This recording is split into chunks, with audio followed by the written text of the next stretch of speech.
हाँ, कि जैसा कि आप पढ़ते हैं सूक्ष्म शिक्षण, उसमें 7 कौशल में से आज तीसरा कौशल है, और इस तीसरे कौशल का नाम है श्यामपट्ट कौशल, जिसे अंग्रेजी में कहते हैं ब्लैक बोर्ड स्किल। आप लोग देखेंगे कि आप जब पढ़ते आए हो तो आपके अध्यापक के सामने एक चौड़ा सा कुछ रहा करता था। अब कुछ का नाम क्या था आप लोग जानते थे? श्यामपट्ट। आपने यह भी देखा होगा कि वह काले कलर का भी होता था, स्लेटी कलर का भी होता था, और आजकल वो चेंज होकर ग्रीन में हो गया है। अब वह व्हाइट बोर्ड हो गया है, और उससे अच्छा हो गया स्मार्ट बोर्ड हो गया है। ठीक है ना। अब देखिए, ये कक्षा कक्ष में किस लिए लाया जा रहा है? आप लोगों को पता है कक्षा कक्ष में किस लिए लाया जा रहा है? देखिए, सबसे पहले यह है कि अध्यापक के पास जो ज्ञान है, ठीक है ना, अध्यापक के पास जो ज्ञान है, वह ज्ञान अगर वह एक्सप्लेन करके बताता है तो केवल छात्र सुनेंगे, लेकिन ध्यानाकर्षण और रुचि के लिए क्या होगा? ब्लैक बोर्ड पर मेंशन होगा, और मेंशन कैसे करना है वो चीज आज सिखाया जाएगा। ठीक है ना। अब देखिए, छात्रों का ध्यान हमेशा होता है कि उनके पास किताबें होती हैं, किताबों के अलावा वह आसपास की चीजों को देखते हैं, चीजों को देखने के साथ साथ वह ऐसे बहुत सारे क्रियाएं करते हैं जिसे वह लिखना चाहते हैं या बनाना चाहते हैं। तो उसी का एक साधन है दृश्य साधन या दृश्य सामग्री साधन। वो क्या है? ब्लैक बोर्ड है। तो शिक्षक का एक अच्छा मित्र होता है कौन? श्यामपट्ट। किताब तो मित्र होता ही है, लेकिन श्यामपट्ट मित्र होता है। क्यों होता है? क्योंकि जो किताब में जो ज्ञान रहता है वह उसको दिखाने के लिए कि वह इस प्रकार से है। आपने देखा होगा कि बड़ी कक्षाओं में या छोटी कक्षाओं में चित्रों के सहारे से बच्चों को पढ़ाया जाता है, समीकरण के सहारे से बच्चों को पढ़ाया जाता है। तो इन समीकरण को अगर हम मुंह से बोलते हैं तो बच्चा केवल सुनेगा और लिखेगा, लेकिन अगर देखेगा तो क्या होता है? उसके मस्तिष्क में बैठेगा। मतलब हो गया यह एक दृश्य साधन है, श्रव्य साधन नहीं है, दृश्य साधन है। दृश्य मतलब होता है ऐसा चीज जिसे हम देखते हैं। ठीक है ना। और ऐसा सहायक सामग्री जिसे हम कक्षा कक्ष में पढ़ाने के लिए यूज करते हैं, लेकिन दिखाते हुए। तो यही चीजें दिखाने के लिए शिक्षक का एक मित्र होता है। मित्र होने के साथ साथ एक इतना अच्छा बेस होता है जो बच्चों को आकर्षित करता है। बच्चे अपना ध्यान इसी पे आकर्षित करते हैं कि वह ज्ञान किस किस सीमा तक बच्चों तक पहुंचे। मतलब हो गया कि सबसे पहले कहते हैं कि शिक्षक अगर ज्ञान दे रहा है, मतलब हो गया नॉलेज। तो नॉलेज आपको अंडरस्टैंडिंग में किस तरह से जा रहा है, समझ किस तरह से हो रहा है। अब देखिए, जनरल वे में बता देते हैं। अब आते हैं, देखिए इसके घटक। ठीक है ना। घटक में देख लीजिएगा, किसके घटक? श्यामपट्ट कौशल के घटक। ठीक है। अगर हम घटक की बात करते हैं तो देखिए, सबसे पहला घटक है कि साफ सुथरा, है ना, मतलब हो गया 2 अक्षर के बीच की दूरी, 2 अक्षरों के बीच की दूरी। पहले लिखना है 2 अक्षरों के बीच की दूरी।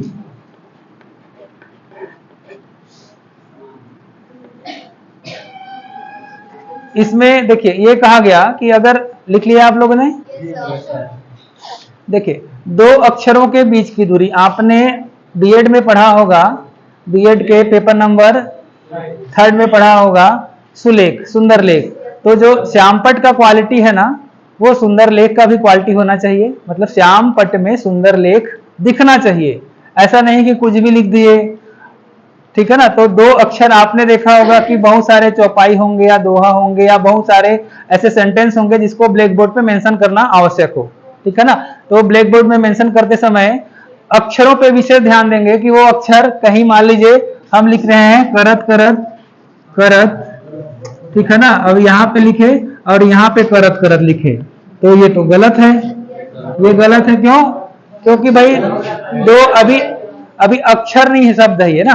अक्षर में ये देखिएगा कि ये और ये की बात हो रही है। मान लीजिए क र और त, ऐसा कहते हैं, तो ये तो स्पेसिंग हो गया। 2 अक्षरों के बीच की दूरी सही नहीं हुई। ठीक है ना। ये ऊपर वाला सही है। अब दूसरा कहते हैं, देखिए, दो शब्दों के बीच की दूरी।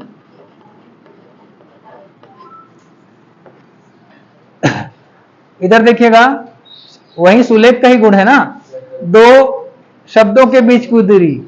तो यहां पे देखिए करत और करत दोनों में अंतर है, भाई करत तो यहां पे होना चाहिए, लेकिन अगर ऐसा मेंशन किया जाता है तो छात्र ढूंढेगा कि इसके बाद यही है कि दूसरा है, ठीक ना, दूसरा भी हो सकता है दिमाग में।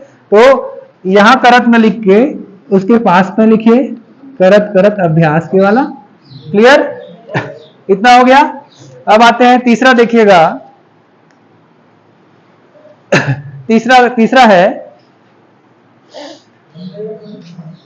तीसरा है अक्षर का आकार या अक्षरों का आकार। तीसरा है अक्षरों का आकार। अक्षरों का आकार। जब भी हम श्यामपट्ट मेंशन करें तो दो अक्षर जो है, जैसे देखिए अक्षर मतलब क ख ग घ, अगर आप एक साथ भी लिखते हैं तो दोनों या फिर जितने भी लिखते हैं वो एक समान हो, कोई छोटा बड़ा ना हो, कहीं पे हो सकता है, ठीक है ना। क्लियर? चौथा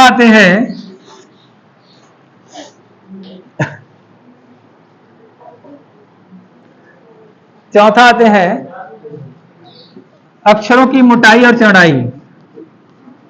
अक्षरों की मोटाई और चौड़ाई।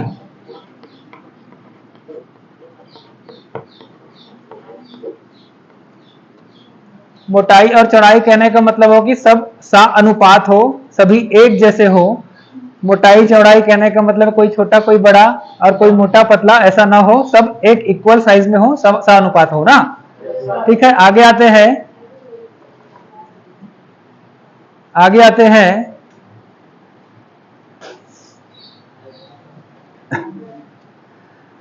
दो पंक्तियों के बीच की दूरी। पांचवा नंबर है दो पंक्तियों के बीच की दूरी।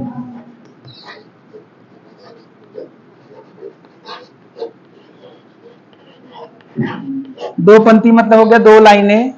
दो लाइनें वो गद्य में हो सकता है, पद्य में हो सकता है, कहीं भी हो सकता है, आप लिखते समय हो सकता है।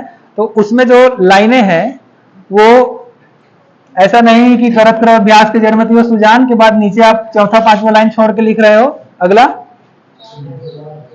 ठीक है ना। तो आप दूसरा उसी के नीचे लिखेंगे। क्लियर है? आगे आते हैं, श्यामपट्ट में है संकेतक का प्रयोग। संकेतक मतलब हो गया, बताऊंगा,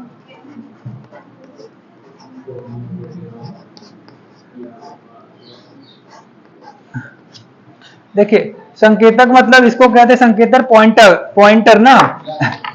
देखिएगा ये हो गया पॉइंटर। आपने देखा होगा कि कपड़े दुकान में रोल के साथ रहता है, लेकिन ये उसको बच्चे बना के लाते हैं ऐसा, और स्टेशनरी दुकान में ये मिलता ही है, ठीक है ना। तो स्टेशनरी दुकान में लगभग 20-30 रुपए इसका रेट होगा। ये किस लिए आपने लिखा है संकेतक का प्रयोग? संकेतक का प्रयोग मतलब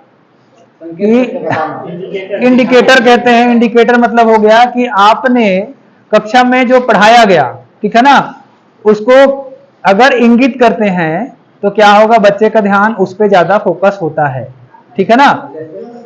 जैसे मान लीजिए आया कि क्या कहते हैं, सबसे छोटी हड्डी स्टेपीज को कहते हैं, ठीक है ना। ये क्या लिखा है बच्चों? तो बच्चे बोलेंगे स्टेपीज।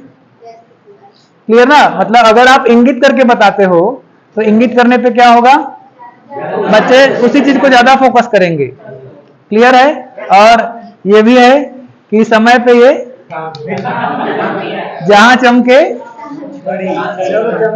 जहां नहीं, क्या जब छड़ी चमके तब, हाँ ये भी है, आपने देखा होगा हाँ।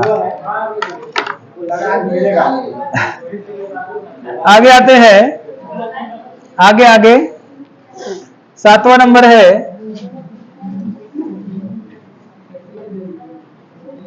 रंगीन चौक का प्रयोग। रंगीन चौक का प्रयोग।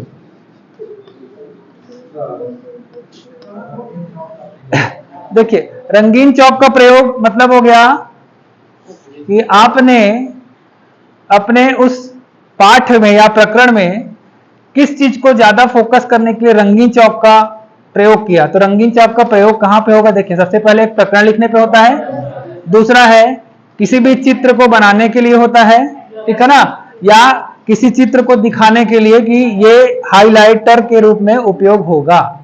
क्लियर है? इतना हो गया। एक और लिखते हैं,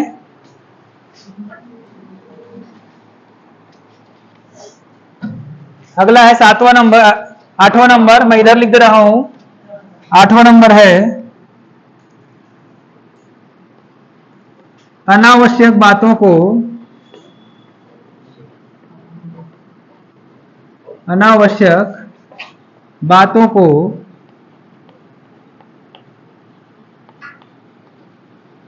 मिटाया गया या नहीं। या है ना ऑब्लिक। आपने देखा होगा अनावश्यक बातों को मिटाया गया या नहीं कहने का मतलब है कि आपने देखा होगा कि शिक्षक जब आपको पढ़ाते हैं तो बहुत सारे कुछ उदाहरण देते हैं, वो अन्य जगह से रिलेट करते हैं लेकिन उस टॉपिक से थोड़ा बहुत मैच करते हैं, तो समय पे क्या होता है कि उसको भी मिटाया जाता है। तो अनावश्यक बात वहां पे हो गई, ठीक है ना, तो उसको शिक्षक ने मिटाया कि नहीं। इतना हो गया। फिर से समझाऊं? नहीं ना, क्लियर? अब देखिए आते हैं उपयोग करने का, ठीक है ना, कब कैसे कहां करें। आपने देखा होगा कि शिक्षक अगर, उपयोग में बता रहा हूं, अगर ब्लैक बोर्ड में लिखते समय ऐसे लिखे, ठीक है ना, तो इससे क्या होगा, मतलब जो बच्चे हैं, ठीक है ना, जो बच्चे हैं क्या करेंगे, कौन किसको मार रहा है, कौन किसका कॉपी छीन रहा है, कौन टिफिन खा रहा है, वो चीज इसमें नहीं पता चलेगा। तो उसके लिए एंगल दिया गया है कि आपको कितने डिग्री में खड़े होना है। तो 45 डिग्री है, कितना है? 45 डिग्री है, 45 डिग्री, ठीक है ना, इसमें आपको खड़े होना है। कहने का मतलब अगर 90 डिग्री है तो कितना होना चाहिए? 45 ऐसे। अब यहां पे देख लीजिए 90 डिग्री, मतलब ऐसे मिला लीजिए और ये मिला लीजिए, तो शिक्षक को खड़े होना है ऐसे। ये पोजीशन क्या, कैसे, ऐसे क्यों? अगर शिक्षक राइट हैंड वाला है तो ऐसे ना, ठीक है ना, क्यों? क्योंकि भाई मैं लेफ्टी हूं, ठीक है ना, इसके लिए मैं, अगर मैं ऐसे खड़ा होता हूं तो इसमें क्या होगा, ध्यान बच्चे क्या कर रहे हैं वो नहीं पता चलेगा। अगर किसी बच्चे ने आपको चौक फेंक कर मार दिया तो आप कैसे बताओगे कि वही बच्चा है, ठीक है ना, क्योंकि बच्चे साथी हो जाएंगे, बच्चे साथी हो जाएंगे और बताने के लिए चुप हो जाएंगे कि कोई नहीं मारा है, अपने आप उड़ के आया। तो दूसरा ये भी है कि कोई दुश्मन होगा वो बता देगा। आगे आते देखिए, तो 45 डिग्री में आपको खड़े होना है। खड़े होते समय आप इधर भी देख लो क्लासरूम की एक्टिविटी और साथ में आप ब्लैक बोर्ड भी मेंशन कर लो। क्लियर है? तो लिखते समय आपका हाथ, ठीक है ना, मतलब जैसे हम कहते हैं कि 45 डिग्री में आपको खड़े होना है, खड़े होना चाहिए। नहीं, उपयोग में बता रहा हूं, ठीक ना। अब देखिए दूसरा है, अब आया आपके पास कि पढ़ाते समय आप चित्र भी बनाते हो और एक्सप्लेन भी करते हो, लिखते भी हो, तो वो कैसा पाठ हो, वो कैसे करें, ठीक है ना। उसके लिए बता रहा, मिटा दूं मैं? तो सबसे पहले बताता हूं मिटाना, ठीक है ना। देखिए मिटाने का तरीका है, आप जब छोटे बच्चे थे शिक्षक बोलते थे कि ब्लैक बोर्ड मिटा दो, तो आप लोग जाते थे, ठीक है ना। इससे क्या होता है, जो डस्ट है आपके चेहरे इधर क्लासरूम में घूमता है उसके लिए आप क्या करोगे, ऊपर से नीचे की ओर, ठीक है ना, ऊपर से नीचे की ओर, एक बार नहीं होता दूसरा बार करिए।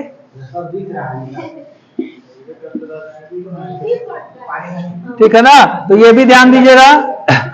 मतलब जब हम कहते हैं ना,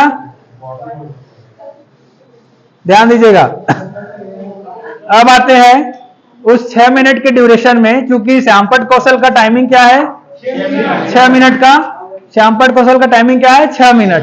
अब 6 मिनट के ड्यूरेशन में आपको क्या करना है कि आपके पास कोई समीकरण, जैसे आप क्या नाम है, प्रकाश संश्लेषण पढ़ा रहे हो, तो उसमें चित्र भी होगा, इक्वेशन भी होगा, लिखने का भी होगा। तो उसके लिए क्या करें, तो उसके लिए क्या करें कि सबसे पहले ब्लैक बोर्ड को 2 पार्ट में डिवाइड कर दीजिए। क्लियर, ब्लैक बोर्ड को 2 पार्ट में डिवाइड कर दीजिए, एक तरफ चित्र बनाइए और एक तरफ लिखिए। क्लियर। और दूसरा देखिए, अब आया कि सोशल साइंस में अगर कहते हैं कि कुछ हमको बहुत सारी चीजों को लिखना है, तो वो भी 2 पार्ट हो जाएगा। लिखते समय जब आपका ये भर जाए तो आप दूसरे तरफ आ जाइए। क्लियर। हिंदी में भी होता है, तो हिंदी में मुहावरे वहारे कुछ लिखना है या फिर कोई गद्यांश पद्यांश लिखना है, तो अगर आपके पास स्पेस नहीं है तो आप दूसरे पार्ट में आ जाइए। आपके पास हो गया दो चीज, ठीक ना। श्यामपट कौशल केवल 6 मिनट का है। 6 मिनट में क्या क्या करना है, क्या क्या नहीं करना है। अब देखिए, नहीं कलरफुल नहीं, मेरे हाथ में था, इसके लिए व्हाइट कलर का भी कर सकते हैं और कलरफुल भी कर सकते हैं, ठीक ना। अब देखिए, अगर आपने यहां पे लिखा चित्र आया, ठीक है ना। अब चित्र को स्पष्ट बनाना है, मेंशन भी करना है कि मान लीजिए हम कहते हैं कि, मान लीजिए कहते हैं ये फूल, ठीक है ना।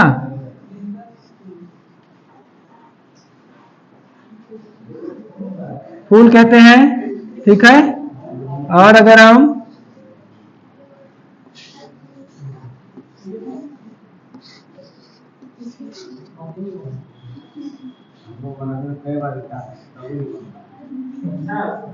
ठीक है, इतना हो गया।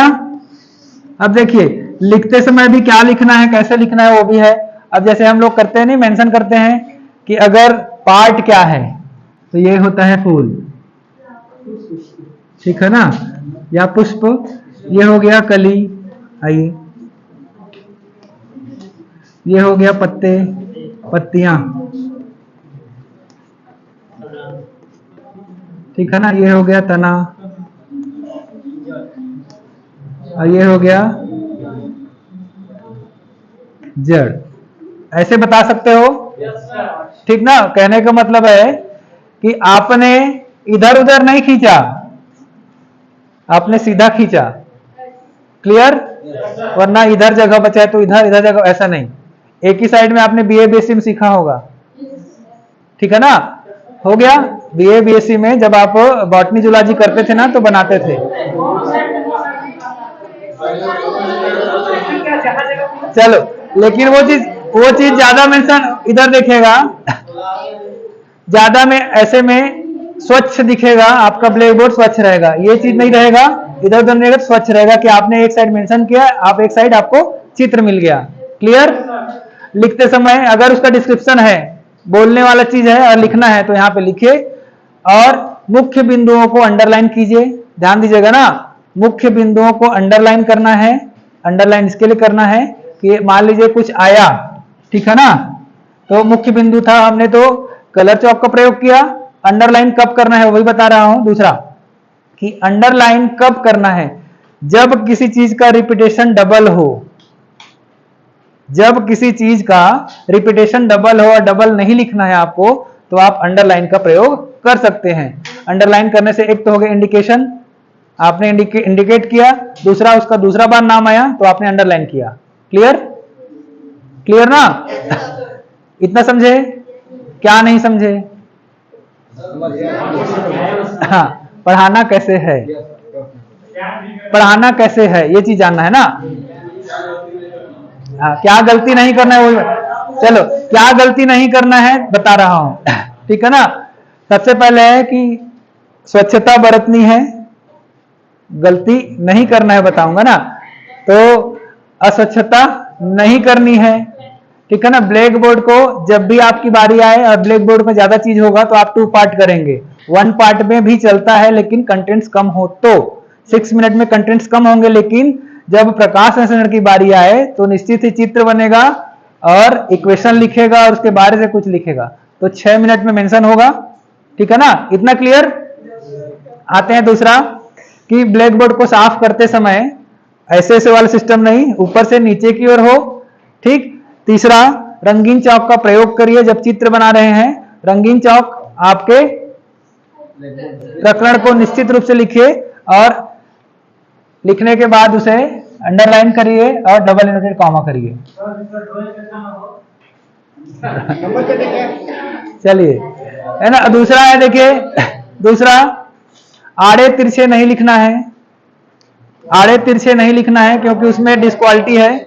आपका मेरिट और डिमेरिट दोनों बातें होती हैं, तो आड़े तिरछे लिखने पे आपको प्रॉब्लम होगी, आपका मेरिट डिमेरिट के रूप में बदल जाएगा। इतना क्लियर।